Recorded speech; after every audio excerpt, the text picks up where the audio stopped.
This edition of the Pest Geek Podcast is brought to you by Pest Routes. Pest Routes, supercharge your company with Pest Routes, the #1 pest control software to help you dominate your goals. Visit them at pestroutes.com and get your free demo. Pull out your hose and grab your can. We're about to integrate another Pest Geek Podcast. Hi, everybody. Frank Hernandez here, and welcome to the Pest Geek Podcast, bringing you the latest information on pests, products, and politics from today's leading industry sources to help you start, manage, and grow your pest control business. Hey, welcome back. Welcome back to another edition of the Pest Geek Podcast. I am Frank Hernandez, your Pest Geek, here discussing all things pest. We want to remind our audience to join in on the revolution. That's right, join in on the conversation, be part of the society. Pest Geek Podcast Listeners Group on Facebook. And we're on YouTube, we're on the web, pestgeekpodcast.com. Check out there the notes, everything that we put into the podcast. They're all on there. And here is Stephen Van Tassel with today's topic. Thanks, Frank. Stephen Van Tassel here, Wildlife Control Consultant. Wanted to talk today about LD50 and understanding LD50. As many of you know, I'm involved in vertebrate control.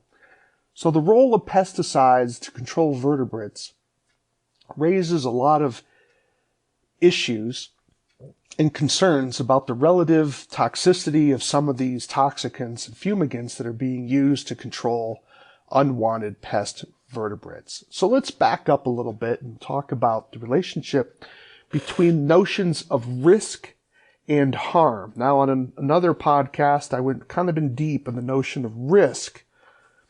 Here, I'm not going to go as far deep into that as before, but I do want to give you a concept to help you understand the difference between understanding risk and understanding what harm is, because these are two different concepts. Risk is the probability or the potential for a negative event or the probability of harm, that something bad is going to happen. Harm, the concept of harm, is what is the actual effect of that negative event. So risk is the potential, the likelihood that something bad is going to happen. Harm is an analysis or discussion of what that actual negative event actually is. So when we're talking about LD50, we're really focusing in, we're drilling down on this notion of harm. What is this? What is the harmful effects of this particular toxicant or fumigant, or in many of your cases, because many of you are dealing with bugs, of this particular pesticide. So let's kind of drill into that a little bit. Now, if you heard my other podcast, you would have heard me talk about how hazard or risk is exposure times toxicity. And so we're going to be focusing not on the exposure side, but we're going to be focusing on the toxicity side. That's that harm element, okay, of this particular toxicity. How lethal is this particular element? And even under toxicity, we have to be breaking it down a little bit more. Our focus is going to be on its lethality, not the toxicity in terms of its persistence. That's a different question. We're looking at the acute effects of the problem, not the long-term effects. Now, acute effects are typically defined in pesticide use as what the effect of a pesticide is that occurs within 24 hours. Long-term effects are beyond 24 hours. In some cases, some pesticides may have effects for years, but when we're dealing with LD50s, we're looking at acute toxic effects. All right, so let's kind of talk about understanding relative toxicity. Now, LD50, which stands for lethal dose 50%, it's symbolized as capital L, capital D, with a subscript number of 50. That's typically how it's so we call it LD50, lethal dose 50%. Now, what it is, it's a formulaic way to give a number to how potentially lethal a particular product is. And it's often given in the sense of milligrams per kilogram. How much is needed to kill 50% of the test subject? So if you have 20 animals, how much of the dose at a milligram per kilogram rate do you need to kill 50% of those animals, which would be in this case 10? So let's talk about milligrams and kilograms. Now, a milligram is 1/1,000,000th of a kilogram. Now, if you're trying to, we don't really use metric much in the United States, but I think that's probably changing over time. So let's kind of look at that a little bit closer. A kilogram is about 2.2 pounds.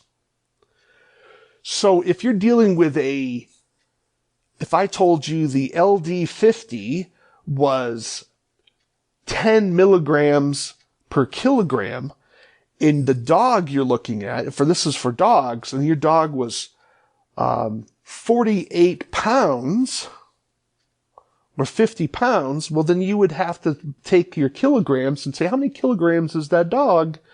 Divide that by 2.2, and you're getting somewhere around 22 kilograms.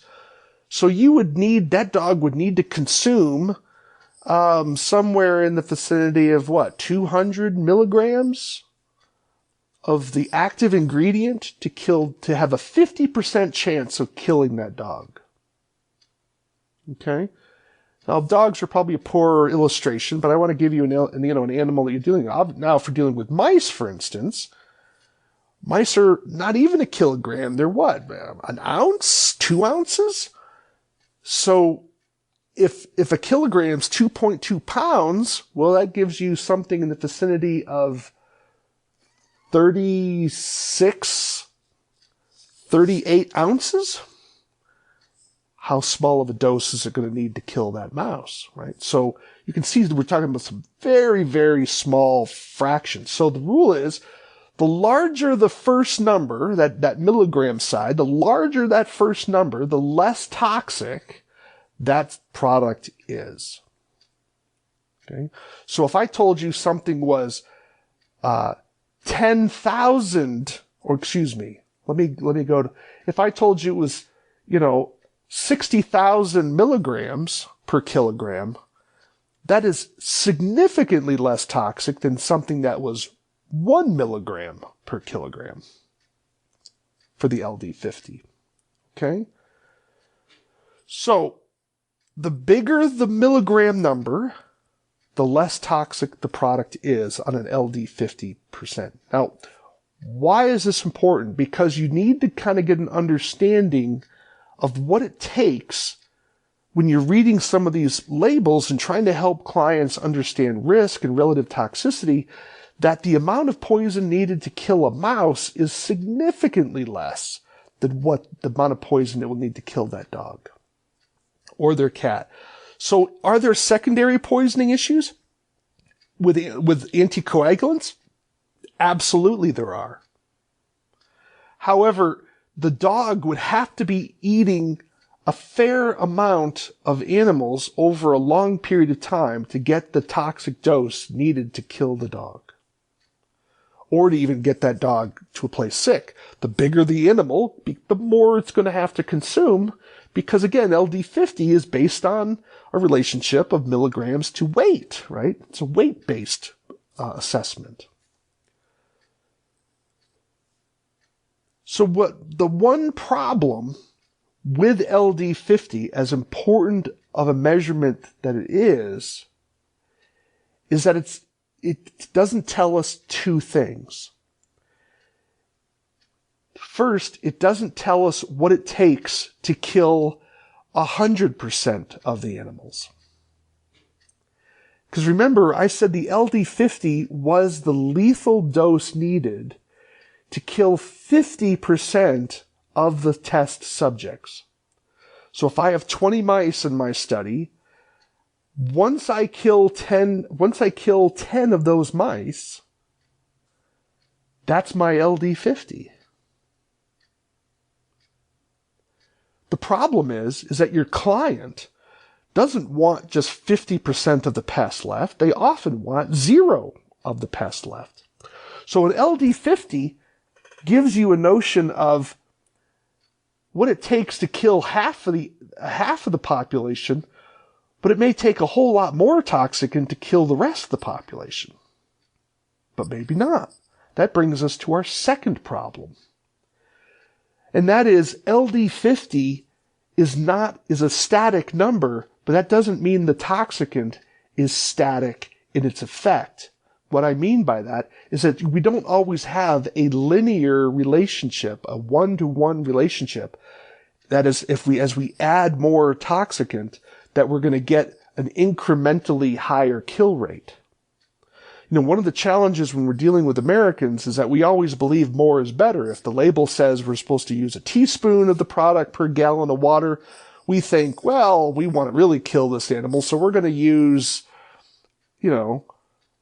a teaspoon and a half. Or maybe 2 teaspoons, even though the label says the maximum dose is 1 teaspoon per gallon. We think, oh, it'll just be that much better. But not necessarily, because sometimes some toxicants, when you get to that LD50, if you add just a fraction more, the toxicity of the product can go up exponentially, not linearly. In other words, it may not become 51% more effective. It may become 80% more effective with just a minute amount. And that could put non-target animals at risk. And sometimes you're actually doing overkill because your product has already been designed to have a huge kill. So you may be adding much more than what is necessary to get your 100% kill. And so you're ultimately wasting money and violating the label and potentially putting your clients and non-targets at risk. So when we look at LD50 gives us a snapshot of what it takes to kill 50% of that population. But understand that adding a little bit more in your product may be not a good idea, may be illegal. And I'm assuming you all know that it's illegal to violate the label, because your label may already tell you what you need to kill to get that 80% kill or 90% kill or even 100% kill. And then you're adding a little bit more, you're ultimately increasing that toxicity in an exponential manner, which is then putting other organisms at risk. That may be why the label is written in such a way so that you don't put those products at risk. Remember, labels are written to do 2 things. To provide that balance between efficacy and safety. So when you tweak the label, you may find out that you may get great success in a kill rate, but you may be doing other things you haven't even thought about and put other organisms at risk, or you may be just wasting a whole lot of money for something that, because you didn't understand how that product worked. So when we talk about LD50 with your clients and they want to use safer products, help them understand, particularly when we're dealing with rodenticides, for instance, that when you're using first-generation anticoagulants, you can provide a significant margin of safety to non-target animals by using a first-generation anticoagulant. Now, a first-generation anticoagulant, to remind those of you who may not be familiar with it, first-generation anticoagulants are known as multiple feed. Those active ingredients are warfarin, chlorofascinone, and difascinone. So your company policy may be, well, we're going to be using second generation all the time because we want to really, hit these rodents with an H-bomb, basically, using these second generation products. And the second generation products work great, but oftentimes they can be overkill, and because they're not necessarily used. Now, if you're in an area with high with a lot of competing food sources and your client just isn't able to control the available food availability around for those rodents, then yeah, you're probably going to need to use those second generation anticoagulants because you may only have one chance for that rodent to try your bait. But chances are the vast majority of you don't have that particular. You're not trying to control, around granaries, for instance, where there's tons of spilled food all over the place. Chances are you're in more residential areas where they don't have an infinite amount of food available for mice. And so there you have your first generation anticoagulants. So you're able to provide your clients with an ability to control a lot of these species, these mouse species, without necessarily using what we call the hotter products. Now, I don't want to be banning these hotter products. Some states, one state in particular is looking to ban these products. But if you look at the LD50 of those, it's significantly less than your first generation products because they're that much more toxic.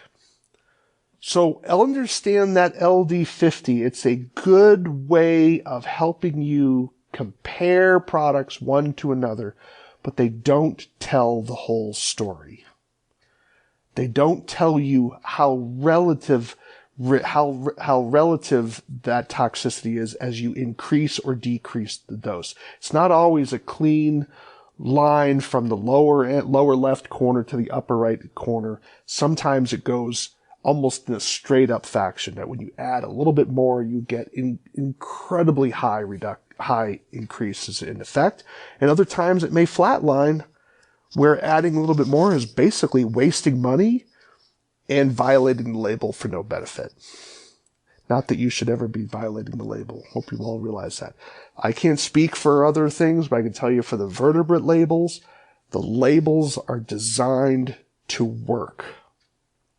Follow the label, and you will be fine. It's what happens is when people tweak that label, they think that they know something the manufacturer doesn't know. You don't. The labels are designed to work. If they're not working, it means you have failed to either use the product correctly or you have failed to control the habitat modification necessary or the exclusion, or you haven't identified the pest properly. Hope that helps you understand a little bit about LD50 and toxicity, because that's a concept that we want to be sure we understand so that we have a better understanding of the products that we're using so that we can use them effectively and more safely, because these products don't use themselves. They are used because of what you bring to the table. That's what you're being paid for. Your clients can go out and buy a lot of these products right over the counter. You're bringing your expertise so that you are using these products with the best effect, but in the safest way for your client and for the wider environment. I'm Stephen Van Tassel, Wildlife Control Consultant. Back to you, Frank. We hope you have enjoyed this edition of the Pest Geek Podcast. Until next time, have a pestacular day. Thank you for listening to the Pest Geek Podcast. If you have enjoyed the Pest Geek Podcast, please give us a rating, write a review, or subscribe to the channel. You can join the Pest Geek Society by visiting pestgeekpodcast.com. Thank you for listening. See you next time.